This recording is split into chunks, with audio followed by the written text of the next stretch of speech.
आज फिर से एक 7 साल की बेटी का रेप हो गया और उसको बुरी तरीके से मार दिया गया, मतलब बेरहमी से मार दिया गया। ब्लेड ब्लेड से गर्दन काट दी गई उस मासूम बच्ची की। और मालूम है उसका जिम्मेदार कौन है? उसका जिम्मेदार आप हैं। मैं ऐसा क्यों कह रहा हूँ, मैं आपको कंफर्म बताऊंगा इसका जिम्मेदार आप क्यों हैं। सबसे पहले तो मैं आपको बता दूं कि ये घटना कहाँ की है, कंप्लीट बताएंगे, लेकिन सबसे पहले आज तक जो चैनल है उसके द्वारा ट्वीट करके इन्फॉर्मेशन दी गई। 7 साल की बच्ची से रेप, फिर सिर में मारी ईंट, ब्लेड से गर्दन काट ली मासूम की जान। अब यहाँ पर आप समझो कि ब्लेड से 7 साल की बच्ची की गर्दन काट दी। अब मैं आपको बता रहा हूँ क्यों आप जिम्मेदार हैं, और इसको थोड़ा गहराई से सोचिएगा। मुझे लगता है कि आप लोग हो सकता है वीडियो को स्किप कर लें क्योंकि आपको बुरा लग सकता है, लेकिन बुरा लगने की बात नहीं है, सिर्फ समझने की बात है। यहाँ पर अगर मैं बताऊं तो ये जो ट्वीट मैं आपको दिखा रहा हूँ इसमें लिखा हुआ है 7 साल की बच्ची से रेप, फिर से मारी, सिर में मारी ईंट, ब्लेड से गर्दन काट ली मासूम की जान। आज तक द्वारा ये इन्फॉर्मेशन दी गई। इसमें आपने एक चीज देखी, आरोपी का नाम नहीं दिया है। नीचे देखने लिखा है 7 साल की बच्ची से रेप, फिर सिर में मारी ब्लेड और ईंट से काट ली मासूम की जान। यहाँ पर आपने देखा कि ये ट्वीट किया गया है, लेकिन कहीं पे भी ट्वीट, यहाँ पर कहीं पे भी आरोपी का नाम नहीं दिया गया है, आरोपी की फोटो दिखाई गई है। उसके बाद मैंने सोचा क्यों ना मैं कंप्लीट न्यूज़ पढ़ लेता हूँ। तो नीचे जो न्यूज़ थी, जब मैं वहां पर गया और मैंने इसकी कंप्लीट न्यूज़ पढ़ी तो उसमें निकल कर आया 7 साल की बच्ची। आपको मैं दिखाता हूँ स्क्रीनशॉट, देखिए उसमें लिखा है 7 साल की बच्ची से रेप, फिर सिर में मारी ईंट, ब्लेड से गर्दन काट ली मासूम की जान। फरीदाबाद में 7 साल की बच्ची, मासूम बच्ची से रेप के बाद उसकी तड़पा तड़पा कर हत्या कर दी गई।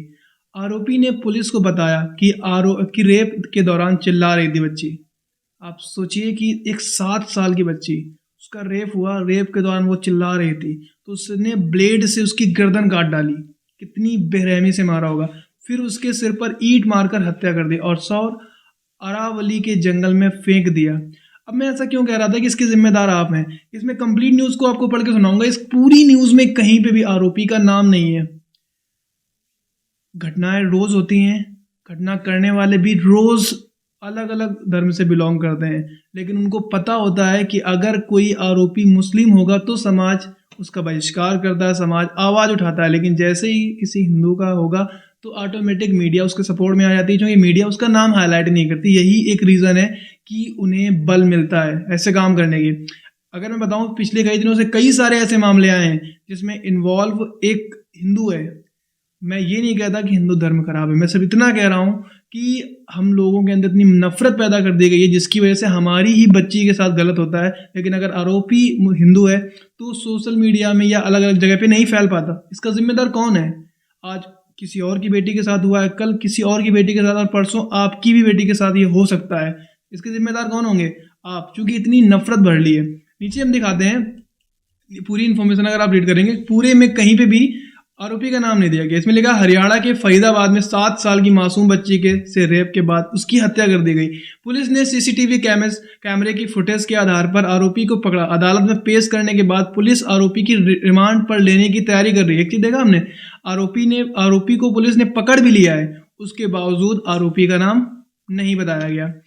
आरोपी की रिमांड लेने की तैयारी कर रही है। आरोपी ने पुलिस को बताया कि रेप और हत्या के बाद बच्ची के शव को अरावली के जंगलों में फेंक दिया था। आगे लिखा, जानकारी के मुताबिक 27 दिसंबर को पहली कक्षा में पढ़ने वाली उनकी बेटी घर से स्कूल जाने के लिए निकली, वापस नहीं आई। अब समझो कक्षा 1 में पढ़ती थी वो बच्ची, कितनी छोटी होगी। आगे लिखा है घर से वापस नहीं आई। परिजनों ने पहले बच्ची को रास्ते में ढूंढा, जब नहीं मिली तो स्थानीय थाने में गुमशुदगी की रिपोर्ट यानी कि शिकायत दर्ज कराई। पुलिस ने बताया कि जांच के दौरान जब इलाके के सीसीटीवी कैमरे खंगाले गए तो आरोपी बच्ची के पीछे दिखाई दिया और उसकी पहचान रविंद्र के तौर पर हुई है। अब देखिए नाम कितना नीचे दिखाया गया है, देख रहे हैं आप कितना नीचे। अगर यही चीज कोई मुस्लिम होता तो नाम पहली बार तो ट्वीट में हाईलाइट किया जाता, उसके बाद हर जगह पे हाईलाइट करते हैं, लेकिन नाम। अब आप बताइए कि इस जगह पे आप क्या कहेंगे। ये उन लोगों के लिए सख्त निर्देश हैं जो ये कहते हैं कि हिंदू गलत नहीं करता। आरोपी का नाम क्या है? रविंद्र।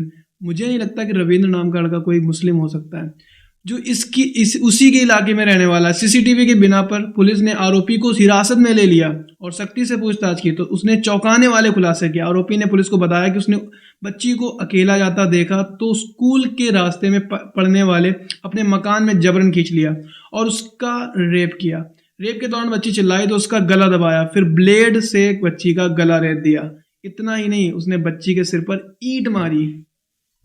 अब आप बताइए ऐसी घटनाएं क्यों होती हैं? आपको क्या लगता है? आपको लगता है कि ये घटनाएं नॉर्मली हैं?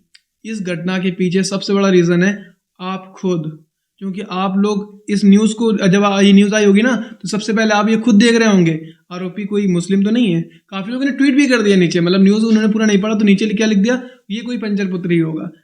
Same on you guys, just because of you peoples. एक छोटी सी बच्ची ने अपनी जान दे दी, एक छोटी सी बच्ची की जान चली गई। एक भाई ने यहाँ पे ट्वीट किया, आरोपी रविंद्र है लेकिन नाम हेडलाइन से गायब है। एक बार फिर साबित हो गया कि सांप्रदायिक नीति में आरोपी का नाम का जिक्र तब करना जब वह मुस्लिम है और आरोपी के हिंदू होने पर उसे हटा देना मुस्लिम समुदाय को निशाना बनाने, इस्लामोफोबिया फैलाने के उद्देश्य से किया गया कुटिल प्रोपेगेंडा है। आपको बता दूं ये ऐसा क्यों इसने लिखा है, उसका भी एक रीज़न है। अभी लगभग 1 से 2 दिन पहले या 3-4 दिन पहले एक और सुसाइड केस आया था तुनिशा का, जिसमें आपको पता होगा आरोपी कौन है और उसको कितना ज़्यादा मीडिया में वायरल किया गया। डेली मीडिया की हेडलाइन एक तो होती ही होती है, उसके साथ साथ एक कांड और भी हुआ था जिसमें आपको पता होगा आरोपी पंकज त्रिपाठी था। जिस दिन हुआ था उस दिन के बाद दोबारा उसका जिक्र नहीं आया। आफताब 1 महीने तक लगातार चला, क्यों? क्योंकि नाम था आफताब। तो जो भी आज हो रहा है हम लोगों की बहन बेटियों के साथ में, उसका जिम्मेदार सिर्फ आप हैं और आपकी वजह से शिकार बनाए जाते हैं वो महिलाएं। हालांकि आप लोगों की सोच तो मैं नहीं बदल सकता, बट इतना कर सकता हूं कि आप लोग अगर थोड़ा सा भी सोचेंगे तो मे भी हो सकता है आपको अच्छा फील हो। थैंक यू सो मच, मिलते हैं अगले वीडियो में, तब तक अपना ख्याल ज़रूर रखें। Thank you.